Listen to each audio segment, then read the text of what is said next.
Welcome back to ScaleSpeedworks. My name's Mike. Just wanted to get you guys caught up on this AMT 1966 Thunderbird before I get any further along. Obviously, this is my Pro Street group build entry. Got my tires all here. Those are all set. Pretty stoked about that. I got the chassis. Let's go back to where we left off. You know you're having fun when you just don't have time to stop and make a video. And that's kind of where I've been at. So since the last time you saw this, I cut off the front. We were something like that. Okay. And the rear, cut off that. All right. So that's gone. I know I could have cut this chassis anywhere. I could have cut it back here if I really wanted to. But taking a look at where I had everything, I thought this was the best place to make a cut. And looks like I need to go back. And this is just some square stock. Don't recall exactly what size it is. It doesn't matter right now. But I need to put a piece right across there, probably, and right across there. If nothing else, to cover up my gap that you guys can obviously see where I cut and glued. I know this glue might look like some Elmer's glue, some white glue, something like that. So here's what I did. I actually got the standard Tamiya extra thin, and I used that to make the initial hold. After that was in, I was satisfied with the placement and how everything was lining up. I got this, which is my sprue goo. I can just smear that on here, and when it dries, like a liquid styrene, really, it flows in here, it melts in here. It does melt into the plastic, to both pieces of plastic, whatever you put it on, it'll, as long as it's styrene, it'll melt and fuse into there. But it also fills gaps. Like, I think right there is a gap fill. Yeah, pretty sure that's a gap fill. So I still need to get some of the stock and run a piece across here. Like I said, if nothing else, at least to kind of fill that gap. So you can see I ran a piece along the sides, and I put a piece here and a piece here on each side. Really happy with how that came out. I think this sprue is just absolutely the perfect size square stock to do that. Just matches really, really well. What I still need to do is, I think, probably sand this just a hair, just to take a little bit off. And it might be a little hard to see, but right now it sticks out just a hair farther than the chassis. The other problem that I have is that it's actually lower than the original chassis. So it does stick down. But what I'm trying to do is, and what I probably will do, is maybe cut these two pins off, or on the body here. Now I did clean up the body. Hard to see, but I did kind of cut away a little bit of those pins.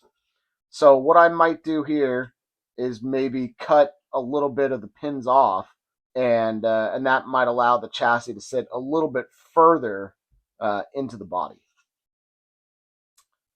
Let's see. Also got this. Boy, this is really coming along. I really, really like where we're at. So this cover, this tonneau cover for the rear seats, like I said, it didn't quite fit in exactly. So I did get some styrene, put some styrene here, made sure it overlapped both of these pieces, tacked that down, and then this tonneau cover fit in just fine. Really like how that looks. And you guys can see in here, I'm really starting to blend it in to the body. So really, really happy with how that's coming along.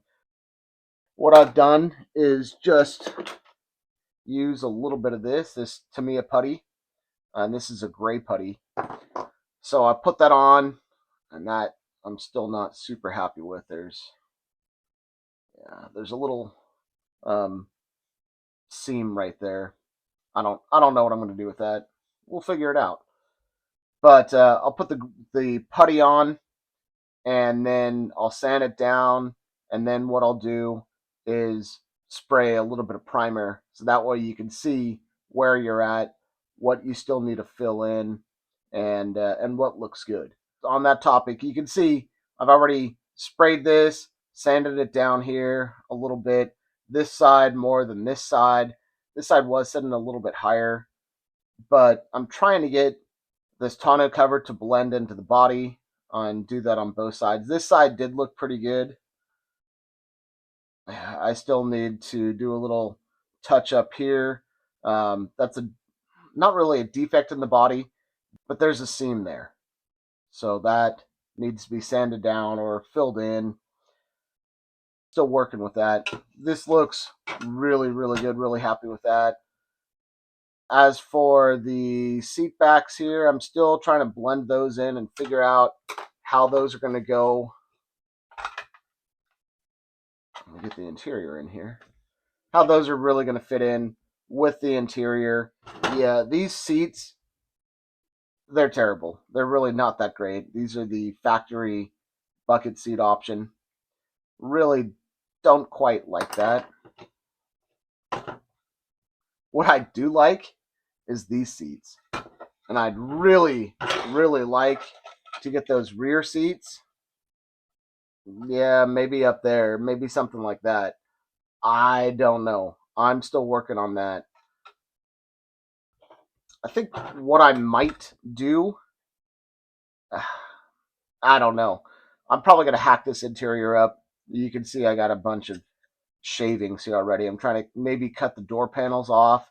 But I was thinking about cutting these seats out and kind of making this look like a Corvette.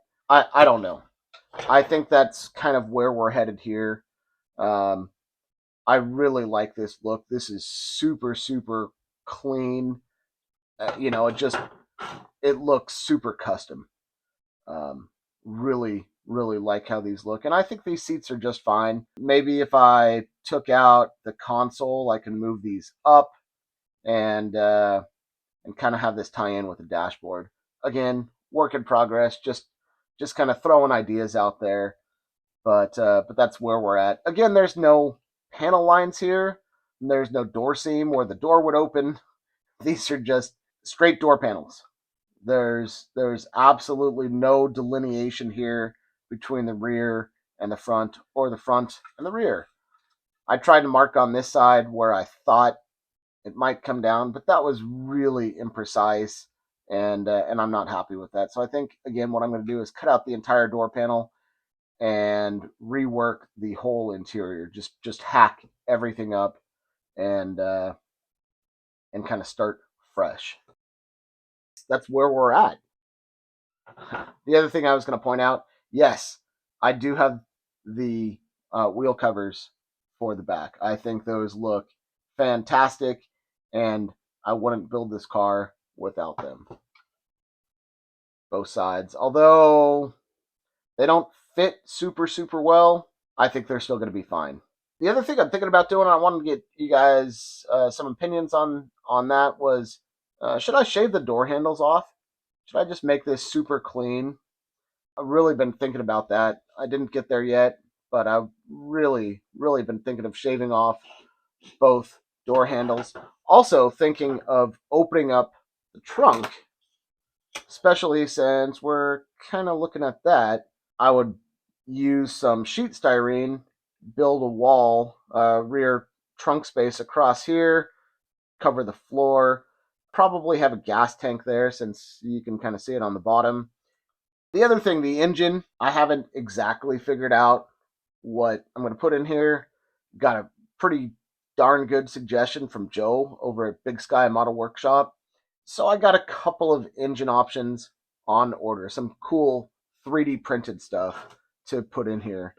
I really want to make this a factory looking T-Bird. I don't want a huge bulge in the hood. I really kind of want it to look as factory as can be from the outside. Still thinking about getting rid of all of this, and I'm actually probably going to do that next. Is just cut all of these front suspension components out and probably use the components from the Nova. I'm just absolutely having a blast with this thing. It's really so much fun. You know, once you get on a roll, it's it's really hard to stop, and you just want to keep building. Let me know what you guys think about my plans for the interior, cutting that up. Let me know what you guys think about the door handles, and let me know what you guys think about an engine. All right, well, that's all we got for today. I really appreciate you guys stopping by, and I will see you on the next one.